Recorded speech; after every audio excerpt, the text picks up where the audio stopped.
ಸ್ನೇಹಿತರೆ, ನಮ್ಮ ಚಾನಲ್ಗೆ ಸ್ವಾಗತ. KSET ವಿದ್ಯಾರ್ಥಿಗಳಿಗೆ KA ಕಡೆಯಿಂದ ಡಾಕ್ಯುಮೆಂಟ್ ವೆರಿಫಿಕೇಷನ್ ಆಗಿತ್ತು, ಆನ್ಲೈನ್ ವೆರಿಫಿಕೇಷನು. ಇಲ್ಲಿ ನೋಡ್ಬೋದು, ಒಂದು ಪ್ರಕಟಣೆ ಇದೆ.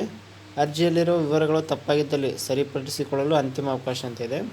UGCET 2024 ಅರ್ಜಿಯಲ್ಲಿನ ವಿವರಗಳನ್ನು ವಿವಿಧ ಇಲಾಖೆಗಳಲ್ಲಿ ವೆಬ್ ಸರ್ವಿಸ್ ಮೂಲಕ ಪಡೆದು ಮಾಹಿತಿಯನ್ನು ಪರಿಶೀಲಿಸಿಕೊಳ್ಳಲು ಅಭ್ಯರ್ಥಿಗಳಿಗೆ 29/6/2029 ಪೋರ್ಟಲನ್ನು ತೆರೆಯಲಾಗಿದೆ.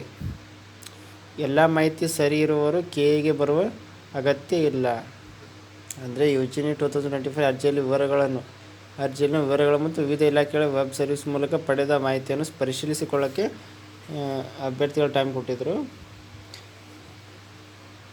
ಈ ಎಲ್ಲ ಮಾಹಿತಿ ಸರಿ ಬಂದವರು ಏನು ಅಂತಂದರೆ KAಗೆ ಬರುವಂಥ ಅಗತ್ಯ ಇಲ್ಲ. ಅಂಥವರಿಗೆ ವೆರಿಫಿಕೇಷನ್ ಸ್ಲಿಪ್ ಡೌನ್ಲೋಡ್ ಮಾಡ್ಕೊಳ್ಳೋಕ್ಕೆ ಸದ್ಯದಲ್ಲೇ KA ವೆಬ್ಸೈಟ್ ಏನು ಅಂತ ಹೇಳಿದ್ರೆ ಅವಕಾಶ ಕಲ್ಪಿಸಲಾಗುತ್ತೆ. ಲಿಂಕ್ ಬಿಡ್ತಾರೆ.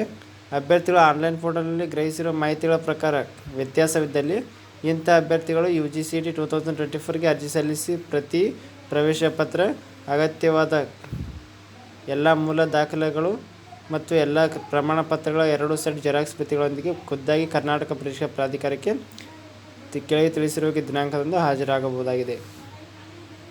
ನೋಡಿ, ಯಾರಿಗೆ ಈ ಕನ್ನಡ ಮೀಡಿಯಮ್ ಆಗಿರ್ಬೋದು, ರೂರಲ್ ಆಗಿರ್ಬೋದು, HK ಆಗಿರ್ಬೋದು ಮತ್ತು ಇತರೆ ರಿಸರ್ವೇಷನ್ಸ್ ಕ್ಲೇಮ್ ಮಾಡಿದ್ದೀರೋ ಅವೆಲ್ಲ ಸರಿಯಾಗಿದ್ದರೆ, ಅವು ವೆರಿಫಿಕೇಷನ್ನು ಎಸ್ ಅಂತ ಬಂದಿದ್ದರೆ ನೀವು KAಗೆ ಹೋಗುವಂಥ ಅಗತ್ಯ ಇಲ್ಲ.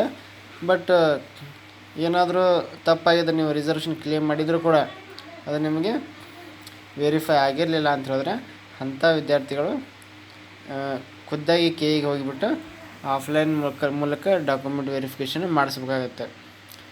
ಅಲ್ಲಿ ನೀವು ಏನು ಅಂತ ಹೇಳಿದ್ರೆ ವೆರಿಫಿಕೇಷನ್ ಸ್ಲಿಪ್ಪನ್ನು ಕೂಡ ಕೊಡ್ತಾರೆ, ತೊಗೊಂಬರ್ಬೇಕಾಗತ್ತೆ.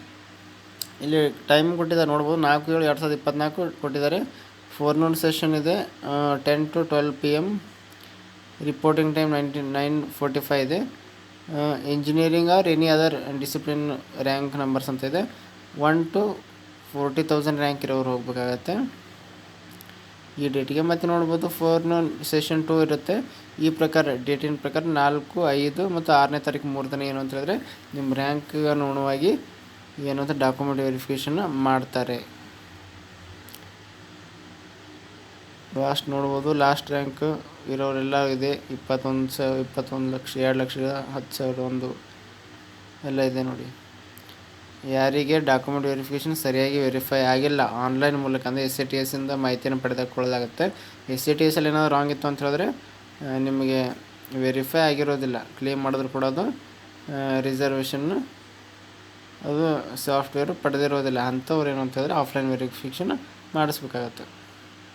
ಈ ಡೇಟಿಗೆ ಹೋಗಿಬಿಟ್ಟು ಶೆಡ್ಯೂಲ್ನ ಸರಿಯಾಗಿ ನೋಡ್ಕೊಳ್ಳಿ. ಮತ್ತೇನಾದರೂ ಅಪ್ಡೇಟ್ಸ್ ನಾನು ತಿಳಿಸ್ತಾನೆ ಇರ್ತೀನಿ. ನಾವು ಮಾಡೋಂಥ ವೀಡಿಯೋಸ್ ನೋಟಿಫಿಕೇಷನ್ ಬೇಕು ಅಂತ ಹೇಳಿದ್ರೆ ನಮ್ಮ ಚಾನಲ್ನ ಸಬ್ಸ್ಕ್ರೈಬ್ ಮಾಡ್ಕೊಳ್ಳಿ. ಹಾಗೆ ನಿಮ್ಮ ಸ್ನೇಹಿತರು ಕೂಡ ಶೇರ್ ಮಾಡಿ. Thank you.